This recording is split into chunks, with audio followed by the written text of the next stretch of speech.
Hello and welcome to this month's edition of the Landlord Law Firm's video newsletter. I'm Robert Chesson.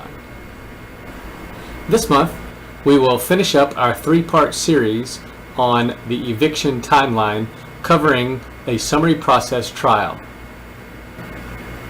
We've previously talked about what happens before the trial. We've also talked about what happens after you get a judgment. And so this month let's talk about what happens if you decide to take a case to a judge. The first part of that process that actually impacts timing is the schedule. Based on the court's docket, based on their case flow, and based on their scheduling practices, you can anticipate anywhere from 2 weeks to as many as 6 weeks before you actually get in front of a judge to have your trial heard. This tends to vary based on which courthouse you're in and obviously the volume of cases that they're dealing with, but we see on average somewhere between 2 and 3 weeks as the expected time when you decide that you want to take a case to trial. Once you've conducted your trial, the next piece of important information surrounds the timing it takes to actually get a judgment. As a matter of law, a judge is actually given 120 days to render a decision.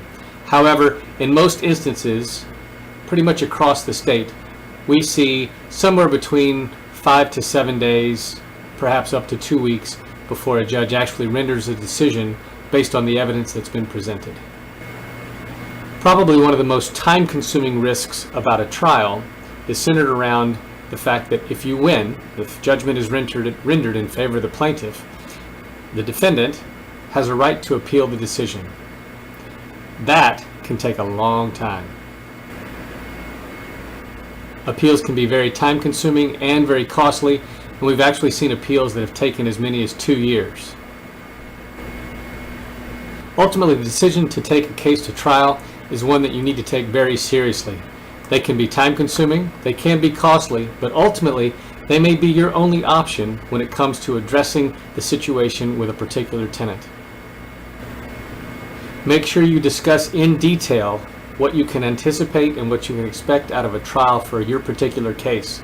Your landlord attorney should be able to give you the best advice on what your options are and what your expected outcomes might be. As always, thank you so much for joining me. Again, I'm Robert Chesson with your August edition of the Landlord Law Firm's video newsletter.